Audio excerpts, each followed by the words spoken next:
Okay, another bonsai materials from cuttings. Yan. Idol.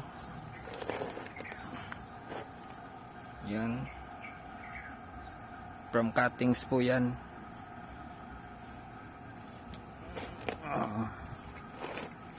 Yan. Yan lang yung ginagawa ko para magkaroon ako ng mga bonsai materials para sa gagawin kong bonsai. Yan. Yung mga kinakat ko dyan, itutusok ko lang. Tapos pag medyo lumaki na, iwa-wire ko gaya niyan, no. Yan, cuttings yan, di ko pa na wire.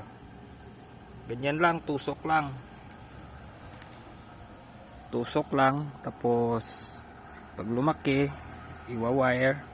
Sundin mo na lang wire tsaka linis. Ayan. Meron ka ng bonsai materials gaya ng ginawa ko kanina. Yun.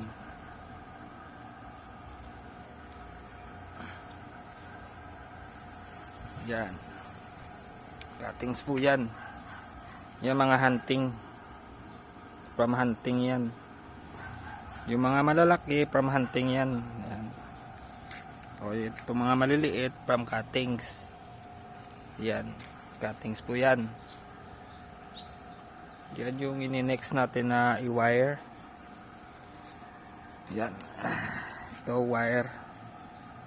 Kung napapansin nyo, mahilig talaga ako sa cascade mga idol. Ayan.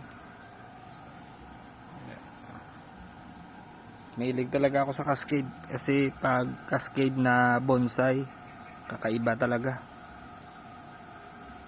Yung minsan mo lang makikita. Kasi mga formal upright madalas mo makikita yan. Pero pag cascade o slanting, literati, minsan mo lang makikita yan. Ito yung reverse cascade tawag ko dito. Ito mga idol. Yan.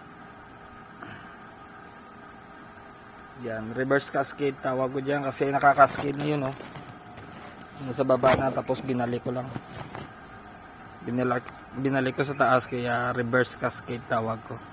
Ewan ko kung anong tawag dyan. Basta sa akin, reverse cascade. Tsaka ito yung literati na dragon style. Yan.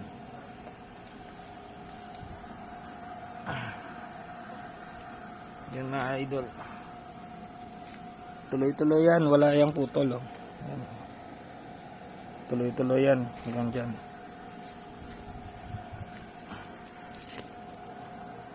Yan, nakikita nyo yan.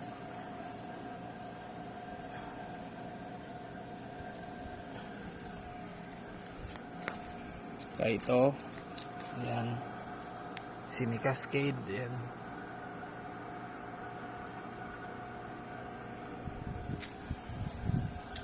Medyo wala kang makikita dito na formal upright. Lahat informal upright. Ganyan yan. Informal yan,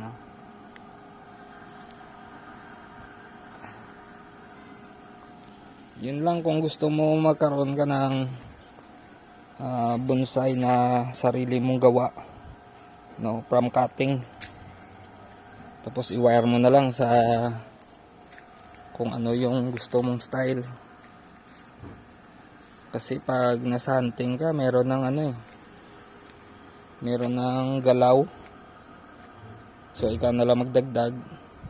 Iba talaga pag sa cuttings, wala pang galaw. Ikaw yung mismong gagawa. Gagawan mo ng galaw para susunod sa ayon sa kagustuhan mo. Yan. Yun lang yung gagawin nyo. Mas madali kasi para sa akin yung from cuttings. Although matagal siyang lumaki, gaya ng mga hindi gaya ng nagmula sa hunting, kasi malalaki na yung mga puno, yung base niya. maganda na, may mga abang. Sa akin kasi mas gusto ko ako yung nagsimula, tapos ako rin yung masaksihan ko yung ako rin yung gumawa hanggang matapos.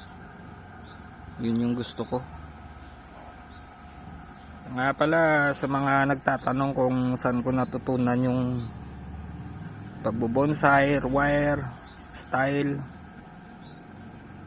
doon po ako nahubog sa Antique sa tulong po ng mga bonsai master natin na mga Patnongon boys. Sila yung nagtsatsaga na tumulong, nag-training sa akin kung paano gumawa ng bonsai, tamang paraan ng pag-aalaga, maintenance. Kaya marami na tayong mga customer dito sa Iloilo, sa tulong niya ng mga master ko. Yun lang. So, kung gusto nyo magkaroon ng bonsai, magtanim na kayo habang bata pa kayo para magkaroon na kayo ng bonsai after 5 years. Siguro mababa na yung 3 years, no? So, kung gusto nyo papagandahin, so mas matanda, mas mabuti, mas matagal, mas mahal, diba? Kung pwede rin itong ipamana sa mga anak mo. Kung sakali, gipit na sa pera yung mga ginawa nyong bonsai, pwede nyo ring ibenta, tulong sa pinansyal. Marami pong kolektor na mahilig sa bonsai. Yun lang, sana makatulong sa inyo mga idol. Thank you.